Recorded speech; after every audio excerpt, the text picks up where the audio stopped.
Action মোডত দেখা গ'ল অসম আৰক্ষীক মঙলবাৰৰ দিনটোত অভিযান চলিল বিভিন্ন হোটেল ৰেষ্টুৰেণ্টত সমগ্ৰ অসমতে এই অভিযান অব্যাহত আছে নিষিদ্ধ গো মাংসৰ বিৰুদ্ধে এই অভিযান ৰাজ্যৰ ভিন্ন প্ৰান্তত চলিছে এই অভিযান মঙলবাৰৰ দিনটোত দেখা গ'ল ৰাজ্যজুৰি অসম আৰক্ষীৰ একশ্যন মোড ৰাজ্যৰ ভিন্ন প্ৰান্তত চলিল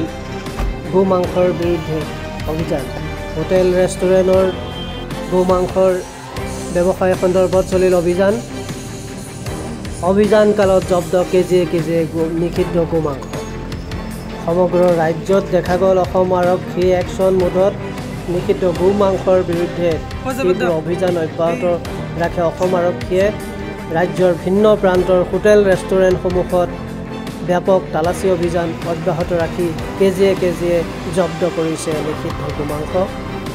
সন্ধিয়া 6 বজালৈকে 189খন ব্যৱসায়িক প্ৰতিষ্ঠানত নিষিদ্ধ গো মাংসৰ বিৰুদ্ধে অসম আৰক্ষীয়ে অভিযান অব্যাহত ৰাখে আৰু 176গৰাকী লোকক ইতিমধ্যে আটক কৰা বুলি জানিব পৰা গৈছে সন্ধিয়া 6 বজালৈকে 1526 কিলোগ্ৰাম গো মাংস জব্দ কৰা বুলি জানিব পৰা গৈছে মই উল্লেখ কৰিছোঁ মঙলবাৰৰ দিনটো অসম আৰক্ষীয়ে একশ্যন মোডত নিষিদ্ধ গো মাংসৰ বিৰুদ্ধে তীব্ৰ অভিযান অব্যাহত ৰাখে সমগ্ৰ ৰাজ্যৰ বিভিন্ন ৰেষ্টুৰেণ্ট হোটেলসমূহত সন্ধিয়া 6 বজালৈকে 189টা ব্যৱসায়িক প্ৰতিষ্ঠানত অভিযান অব্যাহত ৰাখি 176গৰাকী লোকক আটক কৰা হৈছে আৰু 1526 কিলোগ্ৰাম নিষিদ্ধ গো মাংস জব্দ কৰা বুলি জানিব পৰা গৈছে ইতিমধ্যে কেইবাখনো দোকান চিল কৰি দিছে আৰক্ষী প্ৰশাসনে ৰাজ্যৰ ভিন্ন প্ৰান্তত নিষিদ্ধ গো মাংসৰ বিৰুদ্ধে তীব্ৰ অভিযান হোটেল ৰেষ্টুৰেণ্টত চলিছে অসম আৰক্ষীৰ অভিযান কেজিয়ে জব্দ হৈছে নিষিদ্ধ গো মাংস নিষেধাজ্ঞা জাৰিৰ পাছতো ব্যৱসায়িক প্ৰতিষ্ঠানসমূহত উদ্ধাৰ হৈছে নিষিদ্ধ গো মাংস একশ্যন মোডত অসম আৰক্ষী ৰাজ্যৰ ভিন্ন প্ৰান্তৰ হোটেল ৰেষ্টুৰেণ্টত চলিছে নিষিদ্ধ গো মাংসৰ বিৰুদ্ধে অসম আৰক্ষীৰ অভিযান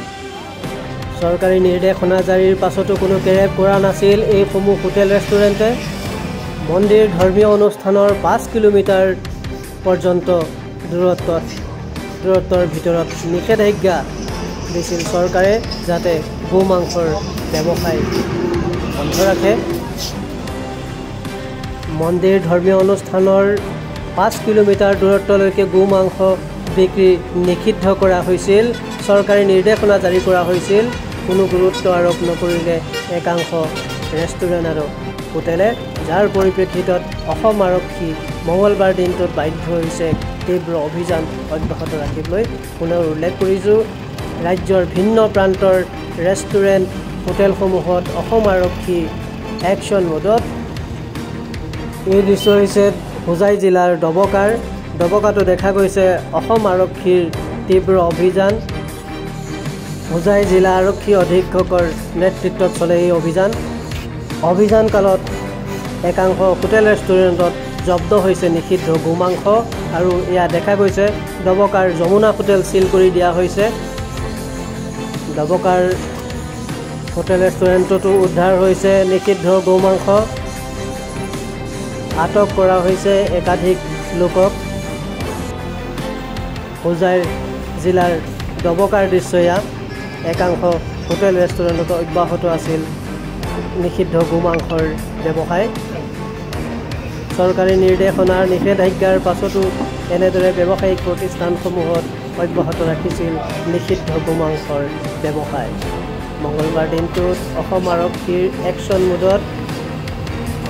নিষিদ্ধ গো মাংসৰ বিৰুদ্ধে চলিল ৰাজ্যজুৰি অভিযান এই দৃশ্য হোজাই জিলাৰ ডবকাৰ একশ্যন মোডত অসম আৰক্ষী ৰাজ্যৰ ভিন্ন প্ৰান্তৰ হোটেল ৰেষ্টুৰেণ্টত নিষিদ্ধ গো মাংসৰ বিৰুদ্ধে অভিযান অব্যাহত ৰাখে অসম আৰক্ষীয়ে কেজিয়ে উদ্ধাৰ হৈছে নিষিদ্ধ গো মাংস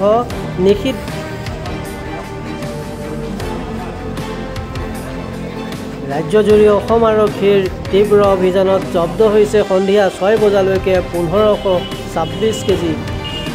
নিষিদ্ধ গোমাংস। 6 বজালৈকে 176জন লোকক আটক কৰা হৈছে। ৰাজ্যৰ 189টা ব্যৱসায়িক প্ৰতিষ্ঠানত চলোৱা হৈছিল অভিযান। এই অভিযান অব্যাহত থাকিব বুলি অসম আৰক্ষীয়ে উল্লেখ কৰিছে।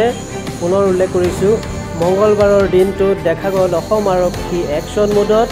নিষিদ্ধ গোমাংসৰ ব্যৱসায় সন্দৰ্ভত তীব্ৰ অভিযান অব্যাহত ৰাখিলে সমগ্ৰ ৰাজ্যৰ হোটেল ৰেষ্টুৰেণ্টত। অসম আৰক্ষীয়ে জব্দ কৰিছে সন্ধিয়া 6 বজালৈকে 1526 কিলোগ্ৰাম নিষিদ্ধ গোমাংস। নিষেধাজ্ঞাৰ পাছতো কেৰেপ কৰা নাছিল একাংশ হোটেল ৰেষ্টুৰেণ্টে। অসম আৰক্ষী বাধ্য হ'ল তীব্ৰ অভিযান অব্যাহত ৰাখিবলৈ। হোটেল ৰেষ্টুৰেণ্টত তীব্ৰ অভিযান অব্যাহত ৰাখি আৰক্ষীয়ে ইতিমধ্যে আটক কৰিছে 176জন লোকক। 189টা ব্যৱসায়িক প্ৰতিষ্ঠানত চলিছিল এই অভিযান।